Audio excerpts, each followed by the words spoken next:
1652 оны орчим манай халах Монголын анх дугаар бөгөөд өндөргөгийн зануудсар бол төвдөд эргэл мөргөл сургууль хийж явсан. Тэр үедээ бол бясалгалд сууж байгаад гарч ирэхэд нь тэнгэрт бол ланзын үсгтэй хөв сацуу төстэй тийм алтан шаргал бичиг үсгийн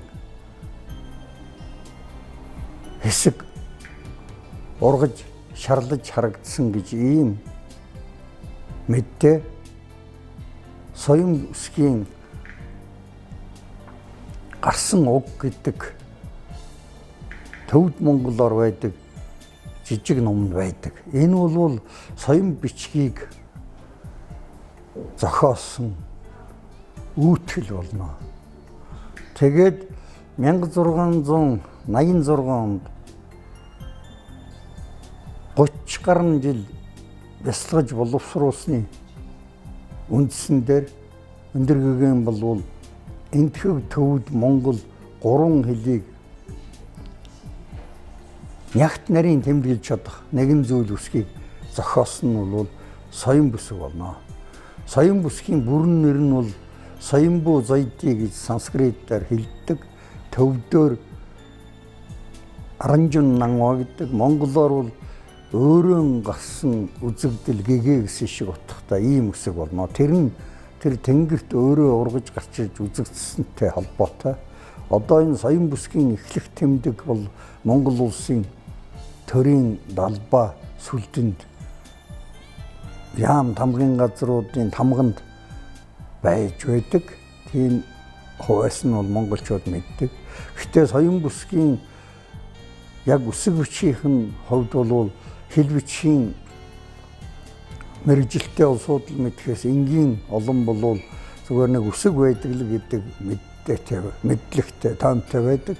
Үүндээ соён бүсэг бол дэлхийн ямар ч хэлийг бүрэн төгөлдөр тэмдэглэж чадах нэлээд олон үсэгтэй хэвтэй босоо хоёр чиглэл бичиж болдог маш сонин гайхамшигтай уран тансаг бичлэгтэй ийм үсэг байгаамаа. Соён бүсгийн цөөн дурсгалуудыг бол бас л одоо гадаад дотоодын монгол хэл бичгийг сонирхогч эрдэмтэн судлаач хүмүүс анхаарч судалсаар байна. Тэгэхдээ бас нэгдсэн одоогоор мэдэгдэж байгаа том дурсгалуудыг хэвлж нийтлсэн ном зохиол харьцангуй цөөн байна. Бүрэн бүтэн мэдэгдэж байгаа юм а эмхэл цэгцлэх ажил хоошдын залуу эрдэм шинжилгээний улсуудын чухал зорилго байх ёстой гэж бодож байна. Энэ хэвтэй дөрвөлжин үсэг бол Монголын дөрвөлжин үсэг юм уу? Тэр Павлам Лодойжалцангийн зохиосон дөрвөлжин үсгийг бодоход чиглэл нь өөр үчтэй хамгийн том онцлогтой.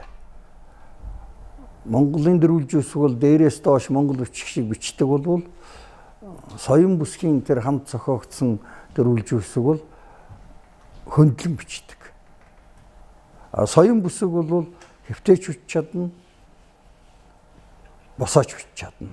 Уран тансаг гоё дүрстэй үсэг болохоор захан бичгэд үндсэн хэлбэр нь бол удаан байж магадгүй. Гэхдээ соён бичих өөрөө ч бас хурдан бичдэг аргатай. Тэрнээс гадна бүр тусгайлан соён бүсгийнхаа тийм хурдан бичдэг хэлбэр маягаар энэ хэвтэй дөрвөлжин үсгийг зохиосон юм аа. Хэвтэй дөрвөлжин үсгийн бичих ёс нь бол соён бүсгийнхаа бичих ёстой яг тохирдог. Цагаан толгойч гэсэн нэлээд таардаг ийм нэг зүйлийн үсэг монголчуудын бичих үсгийн түүхэнд бас байдаг. Энэ хэвтэй дөрвөлжин үсгээр бас энтхэг Төвд монгол хэлээр бичсэн багсаг дурсгалууд бий. Гэхдээ соён бүсгийн дурсгалаасаа ч цөөн.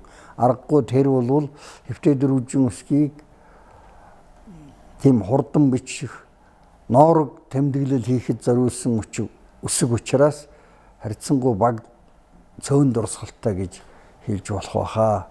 За иймэрхүү хоёр зүйлийн үсгийг Монголын анх дугаар богд Өндөргөгийн Занвазар зохиосон. Энэ хоёрын цөөн дурсгал болвол бас одоо бидний дөрвөлжин үсгийн дурсгалыг мянган жилийн өмнөх аялгауг тэмдэглэдэг гэсэн болвол тэр мянган жилийн дунд Халах Монголын аялгауг бас нэг сонин аргаар тэмдэглэсэн, ер нь монгол хэл аялгауг тэмдэглэсэн дурсгал үсэг бичиг болвол соён бүсэг, хэвтээ дөрвөлжин үсэг хоёр мөн болно.